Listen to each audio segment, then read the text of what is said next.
এক রাতে হজরত মুহাম্মদ সাল্লাল্লাহু আলাইহি ওয়াসাল্লাম এবং হজরত আয়েশা রাদিয়াল্লাহু তাআলা আনহা তাদের নিজ ঘরে গভীর ঘুমে আচ্ছন্ন ছিলেন। ঠিক তখনই ফেরেশতা হজরত জিবরাইল আলাইহিস সালাম সেখানে এসে উপস্থিত হলেন এবং বললেন, হে আল্লাহর রাসূল, ঘুম থেকে জেগে উঠুন এবং আল্লাহর আদেশ মান্য করুন। অতঃপর হজরত মুহাম্মদ সাল্লাল্লাহু আলাইহি ওয়াসাল্লাম হজরত জিবরাইল আলাইহিস সালামের আহ্বানে যখন ঘুম থেকে জাগলেন, তখন হজরত জিবরাইল আলাইহিস সালাম বললেন, হে আল্লাহর রাসূল, মহান আল্লাহ রাব্বুল আলামিন তার রহমত ও মাগফিরাতের ৩০০টি দরজা খুলে দিয়েছেন। এই কথা বলে ফেরেশতা হজরত জিবরাইল আলাইহিস সালাম সেখান থেকে অদৃশ্য হয়ে গেলেন। এরপর হজরত মুহাম্মদ সাল্লাল্লাহু আলাইহি ওয়াসাল্লাম দেখলেন যে হজরত আয়েশা রাদিয়াল্লাহু তাআলা আনহা এখনও ঘুমাচ্ছেন। তাই তিনি আয়েশা রাদিয়াল্লাহু তাআলা আনহাকে কিছু না বলে ঘর থেকে বেরিয়ে গেলেন।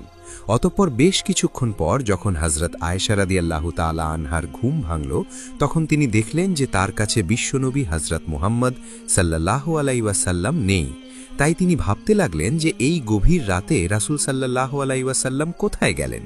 তাই হজরত আয়েশা রাদিয়াল্লাহু তাআলা আনহা ঘরের ভেতরে হজরত মুহাম্মদ সাল্লাল্লাহু আলাইহি ওয়াসাল্লামকে খুঁজতে লাগলেন, কিন্তু অনেক খোঁজার পরেও ঘরের ভেতরে নবীজি সাল্লাল্লাহু আলাইহি ওয়াসাল্লাম কোথাও খুঁজে পেলেন না। তাই আয়েশা রাদিয়াল্লাহু তাআলা আনহা ঘর থেকে বেরিয়ে নবীজি হজরত মুহাম্মদ সাল্লাল্লাহু আলাইহি ওয়াসাল্লামের অন্যান্য স্ত্রীদের ঘরে গিয়ে হজরত মুহাম্মদ সাল্লাল্লাহু আলাইহি ওয়াসাল্লামকে খুঁজতে লাগলেন। কারণ আয়েশা রাদিয়াল্লাহু তাআলা আনহা ভেবেছিলেন যে বিশ্বনবী হয়তো চুপচাপ অন্য কোনো স্ত্রীর ঘরে গেছেন। কিন্তু আশ্চর্যের ব্যাপার হলো, অন্য কোনো স্ত্রীর ঘরেও বিশ্বনবী হজরত মুহাম্মদ সাল্লাল্লাহু আলাইহি ওয়াসাল্লামকে পাওয়া গেল না। অতঃপর হজরত আয়েশা রাদিয়াল্লাহু তাআলা আনহা রাসূল সাল্লাল্লাহু আলাইহি ওয়াসাল্লামকে খোঁজার জন্য হজরত ফাতিমা রাদিয়াল্লাহু তাআলা আনহার ঘরের দিকে রওনা হলেন। কিছুক্ষণ পর হজরত আয়েশা রাদিয়াল্লাহু তাআলা আনহা ফাতিমা রাদিয়াল্লাহু তাআলা আনহার ঘরে গেলেন এবং বললেন, হে ফাতিমা, তোমার আব্বাজানকে কোথাও পাওয়া যাচ্ছে না, তাই তোমার কাছে এসেছি। তোমার ঘরে কি তোমার আব্বাজান এসেছেন? তখন হজরত ফাতিমা রাদিয়াল্লাহু তাআলা আনহা অবাক হয়ে বললেন, না, এখানে তো আমার আব্বাজান আসেননি। কি হয়েছে, আমার আব্বাজানকে কি পাওয়া যাচ্ছে না? তখন আয়েশা রাদিয়াল্লাহু তাআলা আনহা বললেন, না না, এমন কিছু নয়, কিন্তু ঘুম থেকে উঠে দেখলাম যে রাসূল সাল্লাল্লাহু আলাইহি ওয়াসাল্লাম আমার কাছে নেই। আমি অন্যান্য স্ত্রীদের ঘরেও অনেক খুঁজেছি, কিন্তু কোথাও নবীজি সাল্লাল্লাহু আলাইহি ওয়াসাল্লামকে পাওয়া যায়নি।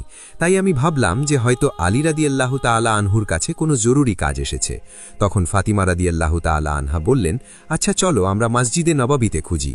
অতঃপর হজরত আলী রাদিয়াল্লাহু তাআলা আনহুও তাদের সাথে নবীজি হজরত মুহাম্মদ সাল্লাল্লাহু আলাইহি ওয়াসাল্লামকে খোঁজার জন্য বেরিয়ে গেলেন। হজরত আলী রাদিয়াল্লাহু তাআলা আনহুর সাথে সাথে হজরত হাসান, হুসাইন, হজরত ফাতিমা এবং আম্মাজান আয়েশা রাদিয়াল্লাহু তাআলা আনহাও ছিলেন। সবাই মিলে বিশ্বনবী হজরত মুহাম্মদ সাল্লাল্লাহু আলাইহি ওয়াসাল্লামকে খুঁজতে খুঁজতে মসজিদে এলেন এবং দেখলেন যে সেখানেও বিশ্বনবী নেই। তখন আম্মাজান আয়েশা রাদিয়াল্লাহু তাআলা আনহা কাঁদতে কাঁদতে বললেন, আমি নবীজির অন্যান্য স্ত্রীদের ঘরে খুঁজেছি, কিন্তু নবীজি সেখানে নেই। আল্লাহর ঘর মসজিদে এসেও নবীজিকে খুঁজেছি, কিন্তু এখানেও নবীজি নেই। তাহলে আমার প্রিয় নবী কোথায় আছেন? তখন হজরত আলী রাদিয়াল্লাহু তাআলা আনহু বললেন, যেহেতু নবীজি মসজিদে নেই, তাহলে নিশ্চয়ই নবীজি হজরত মুহাম্মদ সাল্লাল্লাহু আলাইহি ওয়াসাল্লাম জান্নাতুল বাকিতে থাকতে পারেন। তাই চলো আমরা সবাই মিলে জান্নাতুল বাকি যাই। অতঃপর হজরত আলী রাদিয়াল্লাহু তাআলা আনহুর কথা শুনে সবাই জান্নাতুল বাকির দিকে রওনা দিলেন। বেশ কিছুক্ষণ পর সকলেই জান্নাতুল বাকিতে এসে দেখলেন যে বিশ্বনবী হজরত মুহাম্মদ সাল্লাল্লাহু আলাইহি ওয়াসাল্লাম সেজদায় পড়ে আছেন এবং সেই সেজদার নূর এবং বিশ্বনবী হজরত মুহাম্মদ সাল্লাল্লাহু আলাইহি ওয়াসাল্লামের চেহারার নূর দ্বারা জান্নাতুল বাকি কবরস্থান আলোয় আলোকিত হচ্ছে।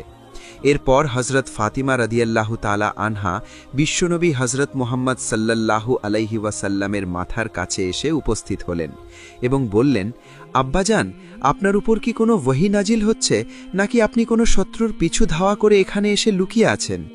তখন বিশ্বনবী হজরত মুহাম্মদ সাল্লাল্লাহু আলাইহি ওয়াসাল্লাম সেজদা থেকে মাথা তুলে হজরত ফাতেমা রাদিয়াল্লাহু তাআলা আনহাকে বললেন, হে ফাতেমা, আমার উপর কোনো ওহী নাজিল হচ্ছে না এবং আমি কোনো শত্রুর পিছু ধাওয়া করতে গিয়েও এখানে এসে লুকাইনি। হে ফাতেমা, হজরত জিবরাইল আলাইহিস সালাম আমার কাছে এসে আমাকে বলে গেছেন যে আজ রাতে মহান রব্বুল আলামিন তার রহমত ও মাগফিরাতের ৩০০টি দরজা খুলে দিয়েছেন। হে ফাতেমা, আজকের রাত এমন রাত যে রাতে বান্দার ভাগ্য নির্ধারিত করা হয়, যে রাতে মহান রব্বুল আলামিন বান্দাদেরকে মাফ করে দেন। এটি অর্ধ শাবানের রাত, শাবানের 14 তারিখের রাত।